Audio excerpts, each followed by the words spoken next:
My name is Thomas Coleman. I'm Executive Director of the American Association for Single People. I'm here today to speak in support of all three pension reform proposals that are before you. I have handouts for each of you, so at some point you can read my longer remarks, but I'm going to give you the short version. The short version is that AASP is concerned about equal rights for unmarried Americans because there are 82 million unmarried Americans, 40% of the workforce, many of your own workers, and unfortunately the employee benefits programs are still somewhat based on the 1950s family model of the Ozzie and Harriet family. The Regents in 1997 began to take a look at that and to revise some of the benefits programs when you looked at the domestic partnership health benefits. At that time, the proposal was for same-sex only benefits. We communicated with you then, supported that, but encouraged that it be broadened to all domestic partners, and really that there should be no blood relative restriction either. Many family members, many employees are caring for blood relatives as well. You took the extra step and added dependent blood relatives to the health benefits plan at that time, in addition to same-sex, but left the opposite-sex domestic partners behind. Now you have an opportunity to take and revisit this issue of who's in and who's out, who's more equal than others, or are all employees going to be considered equally for pension benefits? And we hope that you pass all three proposals. I commend the President, President Atkinson, for putting forth these proposals and supporting equal retirement benefits for all unmarried employees, including same-sex, opposite-sex, and those who are caring for blood relatives. I also note that in one of the proposals, 504 I believe it is, the President raises the possibility that in the near future that the Regents might consider expanding the health benefits plan to include opposite-sex domestic partners. We're concerned about this because, for example, we wrote to you recently about one of our members, Vic Pelton, who's a UC retiree, and his female domestic partner of 18 years, he cannot add her to the health benefits plan because they're an opposite-sex couple, even though they're registered with the Secretary of State as domestic partners. So we think that the benefits plan here, both retirement and health, are somewhat out of alignment with not only reality but current public policy to give recognition to domestic partners. Equal pay for equal work should be the bedrock of any benefits plan, and the benefits should be based on merit, productivity, and loyalty, not marital status or whether your family model fits some traditional model out of the 1950s. So in closing, thank you, President Atkinson, for bringing this proposal forward. And we can see that the process of equity in employment benefits is an ongoing process. Thank you very much. Thank you, Mr. Morgan, and then Ms. Snowden. Good morning. I think Okay. I'm here today at UCLA at Covell Commons, where the University of California Regents are meeting. One of the proposals on the agenda is to expand the university retirement system to make it more fair to unmarried employees. There are actually three proposals before the Regents. One is to open up the benefit system, the retirement system, to same-sex domestic partners. A second proposal would open it up to opposite-sex domestic partners. And a third one would allow any unmarried employee, even if they don't have a domestic partner, to designate a survivor for survivor benefits in the event that they die after retiring. I came today as Executive Director of the American Association for Single People to urge the Regents to adopt all three proposals. There are 82 million unmarried Americans in the United States. We make up 40% of the nation's workforce, and a high percentage of workers at University of California are single or unmarried. And yet the benefits plans at the university, health benefits, pension benefits, and so on, are still geared toward the what I call Ozzie and Harriet model of the working dad and stay-at-home mom with 2 kids and a dog and picket fence and so on. And the reality is that times have changed since the 1950s, and that family diversity is the way we live. That is the norm.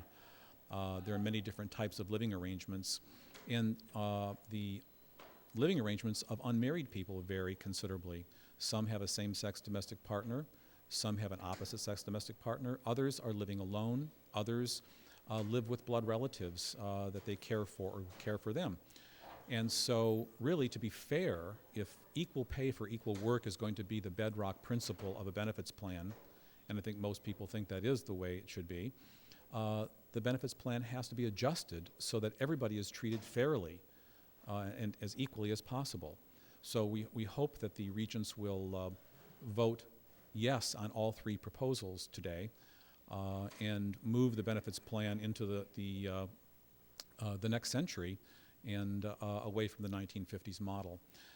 My communications with the regents about the benefits at the University of California started in 1997 when the president of the university put before the regents a proposal to give health benefits to same-sex partners of university employees.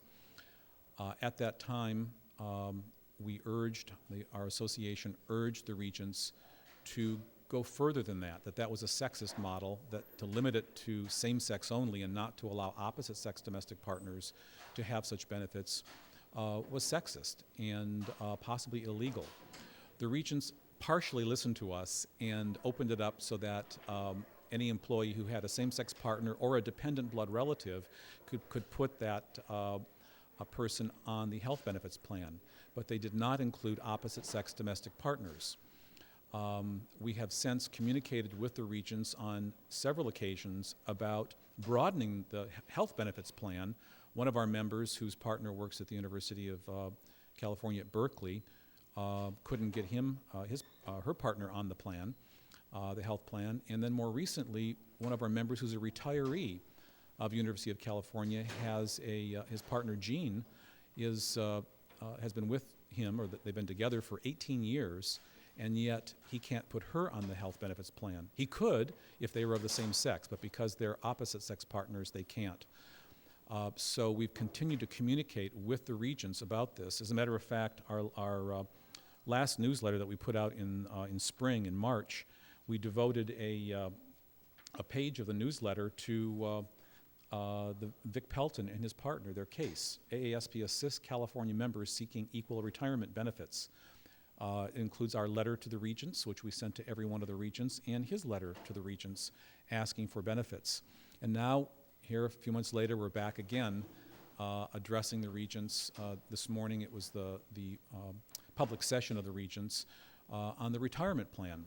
We submitted paperwork to them urging them to do the right thing and explaining why it's the right thing and what type of equal rights principles they should apply to their benefits plan. So it's an ongoing process. It's one that is not unique to the University of California. This type of a re-examination of benefits and legal protections is happening all around the country. As a matter of fact, last week, the state legislature of New York passed a bill that would make sure that surviving domestic partners of 911 victims would be able to receive survivor benefits. And not just same-sex domestic partners, but all domestic partners. This was a bipartisan measure of the New York State Legislature that is not any hotbed of liberalism.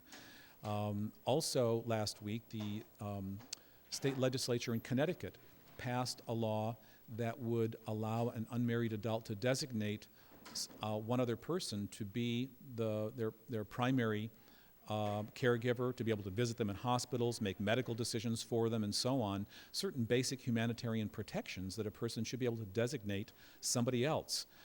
The initial proposal was for same-sex partners, but the legislature broadened it to include any adult could choose any unmarried adult could choose any other unmarried adult. So we see all around the country, both private companies and public employers and state legislatures are grappling with the issue of what is a family, who counts, is it going to be equality across the board, or are some people more equal than others?